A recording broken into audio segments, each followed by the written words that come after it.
welcome sa panibagong araw ngayon dito sa Rush Daily. Ngayong araw is mag-change oil tayo guys gamit itong Shell Advance Long Ride. Ayan, 10W4040. Ayan guys. Ano siya guys? Fully synthetic motorcycle oil. So, bago ang lahat guys, i-check muna natin yung sa panggilid natin. Kasi last time diba, nagpalit tayo ng oil seal dun sa may pulley side. Kasi ito matagas. Kahit bungad lang guys, i-check lang natin. So guys, moment of truth. So yun guys, wala na tayong tagas ngayon, no? So maayos na natin, lilinisin lang muna natin to. So linisin ulit natin yung ating para mas maganda yung takbo niya. Kumbaga yung mga residue nung nakaraan matanggal natin. Ganyan lang naman pagbabaklas. Una yung pulley, tapos ito may washer dito. Yan, may bakas ng ng oil. Ayan yung tagas nung nakaraan, no? Ngayon nilinisin natin. Yan. So ito guys yung bushing ng pulley, tapos yung pinaka pulley at backplate. Ayan, yung may mga rollers. Yan, tatanggalin natin. Tapos guys dito may isang washer. Ayan. Ito guys, ito isang washer.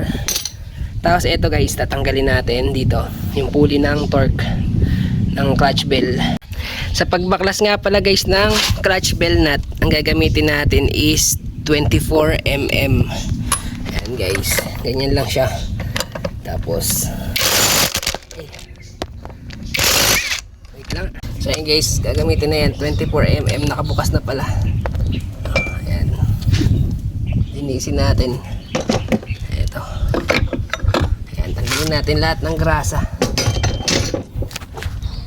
So guys, gagamit nga pala tayo dishwashing liquid, tapos degreaser, saka gas. Ito, gas yung laman nito. Tapos ito, lilinisin natin yung belt, yung yung mga pulley, yung bola, no, para mawala yung mga grasa.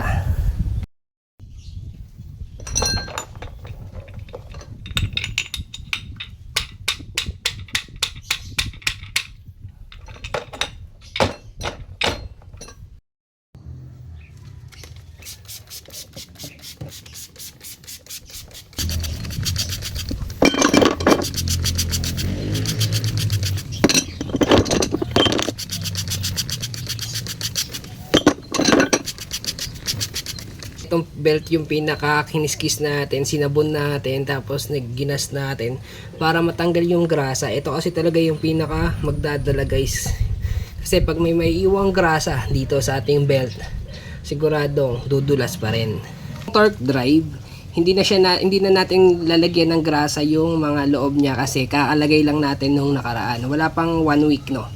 And ang gagawin na lang natin is lilinisan na lang natin yun dito, kasi yun lang naman yung nalagyan ng mga grasa ng tagas nung oil seal nung nakaraan. Pero ngayon kasi guys wala na, kaya pwede na yan, linis na lang to ng konti. Siyempre kung linis tayo ng bituka ng CVT, yung mga pulley sa torque drive, dapat linisin din natin yung pinaka tiyan. Ayan, yan, lilinisin din natin. Siyempre guys, gagamit tayo ulit ng degreaser. Ayan, mahalaga na walang langis yung ating CVT para walang dragging, walang dulas.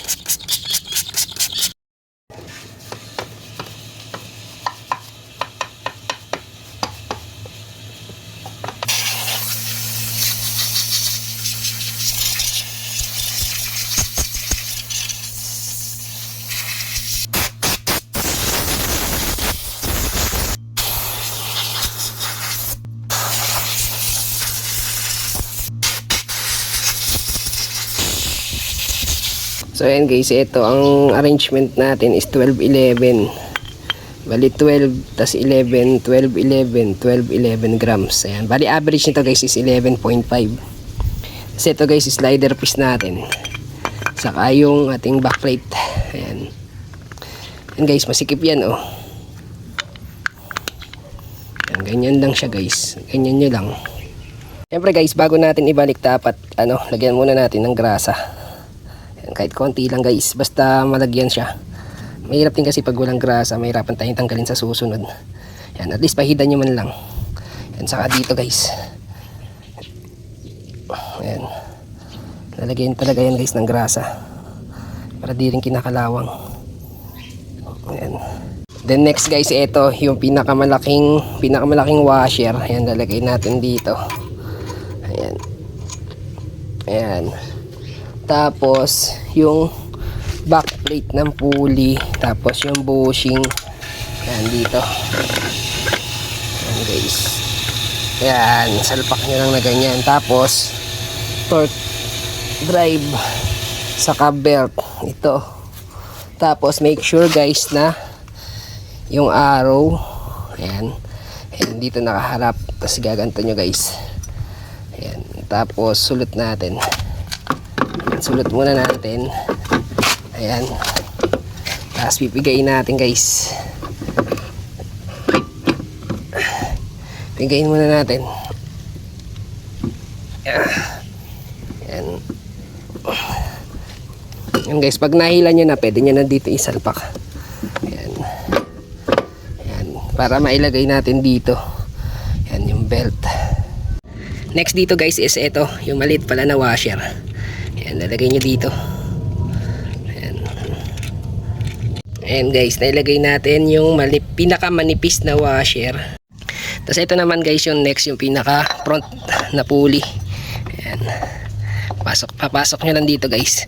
Huwag nyo pipilitin. Ayan guys, tapos next yan guys is yung dalawang washer. Ayan. Ito guys, make sure na nakasentro na, no? Hindi siya dapat pantay, nakasentro bago nyo i-impact. Ayan. So okay na yan guys.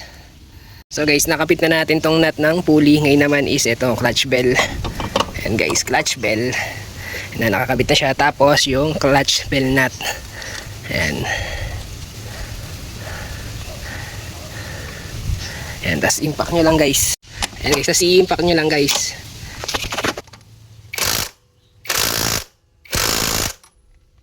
Ayan guys, na-impact na natin. Okay na yan.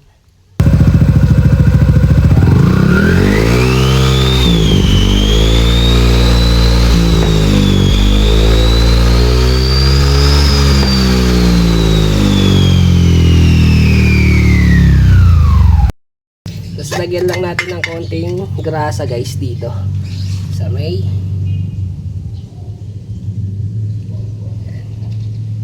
clutch bell.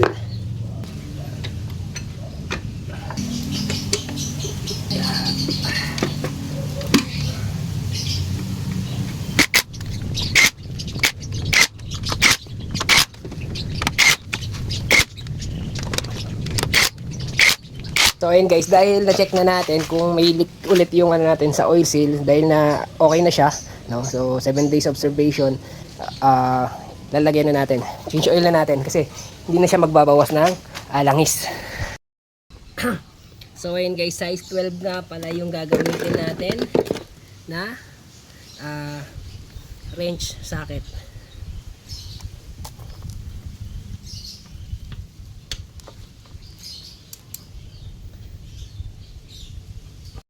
So ayan guys, ang pihit nito guys is papunta sa harapan, no? Pag ganito. Ayan, kaya ito, pag ganun. Ayan, pag ganito, papunta sa atin. Ayan, para hindi siya, ayan, kagaya nito. Ayan. Ayan. Tapos, tanggalin ko na lang siya. Pipihitin ko na lang guys. Tapos re-ready natin yung. So ayan guys, patuluin nyo lang siya guys hanggang maubos yung laman, no? 900 ml. Then dito guys, gamit lang kayo ng basahan sa plais. Yan, saka nyo pihitin para di magasgas. Ayan, pag naikot nyo ng ganyan guys, pwede na yung kamayin. Ayan, ayan yung dipstick. So yan guys, dito kasi natin isasalin to guys, itong Shell Advance Long Ride na 10W4040. Ayan, 1 liter tong ano natin, pero 900 lang yung ilalagay natin. So guys, ito ayan yung natanggal natin na langis, maitim na, no? Pero at least meron kaysa zero. Tapos guys, ibabalik lang natin tong plug. Ayan, ibabalik lang natin sa ilalim. So yun guys, naibalik na natin sa ilalim. Tapos ngayon naman, ang pihit natin is papunta naman doon, palayo sa atin para mahigpitan.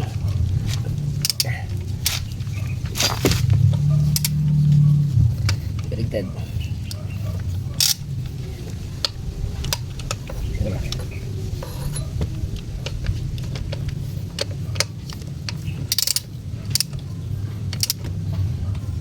So guys, ingat lang, baka masyadong mahigpit, ma-loose thread. So gamit na kayo manual lang, wag nyo na impact. Yeah. Naman guys, lalagay na natin. Ayan.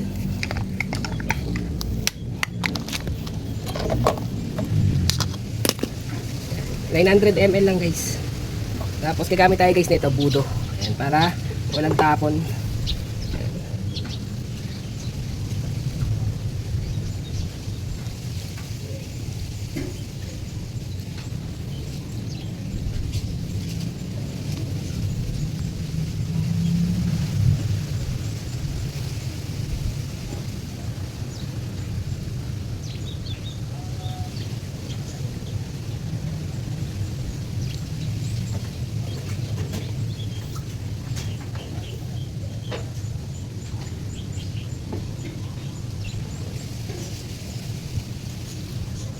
So yan guys, okay na yan.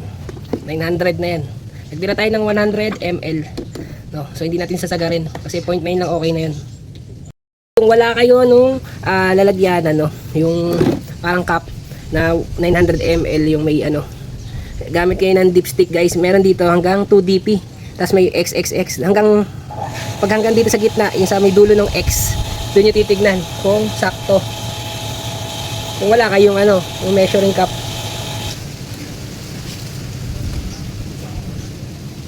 Ayan, sasaksak nyo lang, tapos ayan, tapos ano nyo, titignan nyo kung hanggang saan yung langis. Ayan guys, umabot siya doon, saktong sakto, no? So tama yung langis natin. Ayan, sa 2 dp. Then ayan guys, i-close na lang natin, no? Dahan-dahan lang yung pag-close dito. Ayan, dahan-dahanin nyo lang, huwag nyo ano yun, baka ma-loose thread. Ayan, pag tama naman yung pagkakasalpak nyo, ayos naman yung ano yan, yung ikot. Ayan. Ayan guys, tapos gamit lang ulit kayo basahan, saka lais. Ayan. Ayan, para higpitan. Ayan na, mahigpit na yan. So okay na yan guys. So ayan guys, nakapag-change oil na tayo. Ganun lang siya kadali. No, mas matagal pa tayong nagtingin doon sa ating ano, panggilid. So nalinisan pa natin. So ayan guys, that's all for today. It's Rush Daily. Don't forget to subscribe.